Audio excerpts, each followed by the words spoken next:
Eh, Kalau Pak, kami dari kelompok 26 ingin me- memaparkan hasil diskusi kami tentang perpajakan. Kami terdiri dari dua orang, saya Antonius Andar dan Widya Pratiwi. Yang pertama, definisi. Perpajakan adalah suatu sistem yang digunakan oleh pemerintah untuk mengumpulkan uang dari individu dan entitas bisnis guna membiayai berbagai kebutuhan dan kegiatan negara. Sistem perpajakan mencakup serangkaian aturan dan prosedur yang mengatur pengumpulan pajak dari berbagai sumber, seperti pendapatan, keuntungan, properti, penjualan, dan berbagai bentuk transaksi ekonomi lainnya. Melalui perpajakan, pemerintah memperoleh pendapatan yang diperlukan untuk menjalankan fungsinya dan menyediakan layanan publik kepada masyarakat. Nah, yang kedua ada fungsi perpajakan. Yang pertama yaitu sebagai sumber pendapatan negara, di mana ini merupakan fungsi utama pada perpajakan. Dana yang terkumpul dari pajak digunakan untuk membiayai berbagai layanan dan proyek publik, termasuk pendidikan, kesehatan, infrastruktur, pertahanan, dan kesejahteraan sosial. Yang kedua yaitu sebagai distribusi kesejahteraan. Perpajakan membantu mengurangi kesenjangan ekonomi dengan redistribusi pendapatan.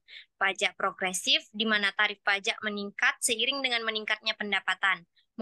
Membantu mengurangi ketimpangan antara kelompok berpenghasilan tinggi dan rendah. Yang ketiga yaitu sebagai regulasi ekonomi, di mana pemerintahan menggunakan pajak untuk mengatur dan mempengaruhi kegiatan ekonomi.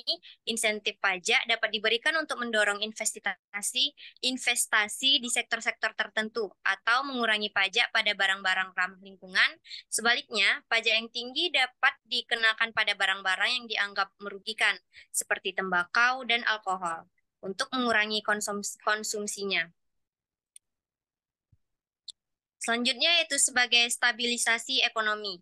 Pajak berperan dalam stabilisasi ekonomi makro. Pemerintahan dapat menyesuaikan tarif pajak untuk mengelola permintaan agregat dalam perekonomian. Selama resesi, pemerintah mungkin menurunkan pajak untuk meningkatkan konsumsi dan investasi.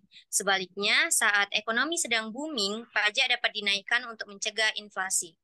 Yang kelima yaitu sebagai pendanaan layanan publik. Pajak digunakan untuk mendanai layanan publik esensial yang meningkatkan kualitas hidup masyarakat. Ini termasuk layanan kesehatan, pendidikan, transportasi umum, dan layanan sosial lainnya. Dan yang terakhir yaitu pengurangan defisit anggaran, di mana pajak membantu mengurangi defisit anggaran pemerintah dengan menyediakan sumber pendapatan yang stabil. Ini penting untuk menjaga kesehatan fiskal negara dan mencegah ketergantungan berlebihan pada pinjaman atau hutang. Lalu, yang ketiga ada kedudukan hukum perpajakan di Indonesia. Yang pertama, Undang-Undang Dasar 1945, Pasal 23A, menyatakan bahwa pajak dan pungutan lain yang bersifat memaksa untuk keperluan negara harus diatur dengan undang-undang, memberikan dasar hukum yang kuat untuk perpajakan. Dua, Undang-Undang Perpajakan. Ketentuan umum dan tata cara perpajakan atau KUP mengatur administrasi perpajakan dan hak serta kewajiban pajak. Pajak penghasilan, pajak atas penghasilan individu dan perusahaan, pajak pertambahan nilai, dan pajak penjualan atas barang mewah, pajak atas transaksi barang dan jasa serta barang mewah. Sistem peradilan pajak. Pengadilan pajak menangani sengketa antara wajib pajak dan otoritas pajak. Kasasi ke Mahkamah Agung, putusan pengadilan pajak dapat diajukan kasasi untuk peninjauan akhir.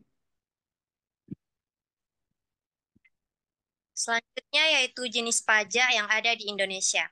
Indonesia memiliki berbagai jenis pajak yang diatur untuk memastikan pendapatan negara dan mendukung pembangunan nasional. Berikut adalah beberapa jenis pajak utama di Indonesia. Yang pertama yaitu pajak bumi dan bangunan atau PBB.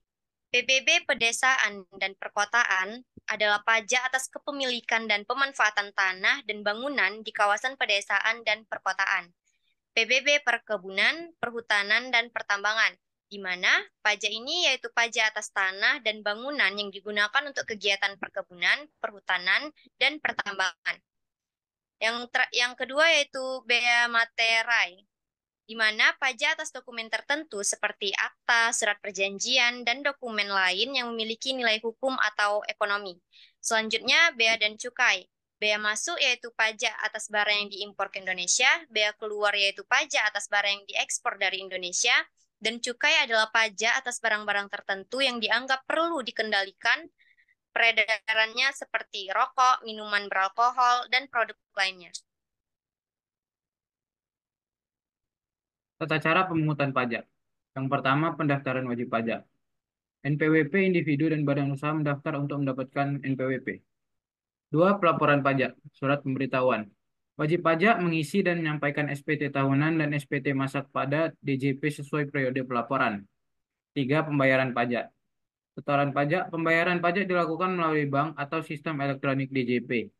Bukti pembayaran, wajib pajak menyimpan bukti setoran sebagai tanda bukti pembayaran. Yang keempat, pemeriksaan pajak. Audit pajak. DJP memeriksa laporan pajak untuk memastikan kepatuhan dan keakuratan. Selanjutnya yaitu hutang pajak di Indonesia. Yang pertama yaitu penetapan hutang pajak. Surat ketetapan pajak atau SKP adalah DJP menerbitkan SKP untuk menentukan jumlah pajak terutang, termasuk jika ditemukan kurang bayar setelah pemeriksaan. Yang kedua yaitu surat tagihan pajak atau STP. Tagihan resmi adalah DJP mengeluarkan STP untuk menagih hutang pajak yang belum dibayar beserta denda atau bunga administrasi. Yang ketiga yaitu saksi dan denda. Sanksi dan denda. Sanksi administratif termasuk denda dan bunga yang dikenakan pada hutang pajak yang tidak dibayar tepat waktu. Sanksi pidana mungkin dikarenakan pada kasus pelanggaran perpajakan yang berat.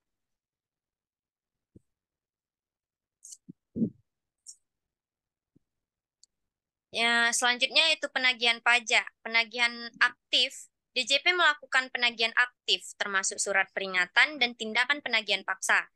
Lalu ada gijeling atau penyanderaan. DJP dapat menyandera wajib pajak yang memiliki hutang pajak besar dan tidak menunjukkan itikat baik untuk menyelesaikan hutangnya.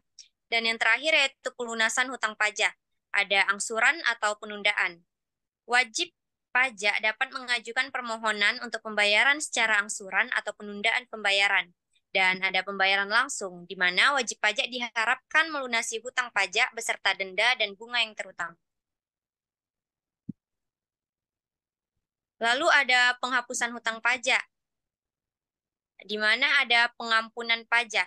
Nah, dalam situasi tertentu, pemerintah dapat memberikan pengampunan atau pengurangan hutang pajak melalui kebijakan khusus. Lalu ada kadaluarsa, di mana hutang pajak yang tidak ditagih dalam jangka waktu tertentu dapat dihapuskan sesuai dengan ketentuan yang berlaku. Dan selanjutnya ada upaya hukum. Yang pertama, keberatan dan banding, di mana wajib pajak dapat mengajukan keberatan atau banding jika tidak setuju dengan penetapan hutang pajak. Lalu ada gugatan hukum. Nah, ini jika diperlukan, wajib pajak dapat membawa sengketa ke pengadilan pajak atau pengadilan negeri. Sekian dari kelompok kami. Terima kasih, Pak. Terima kasih, Pak.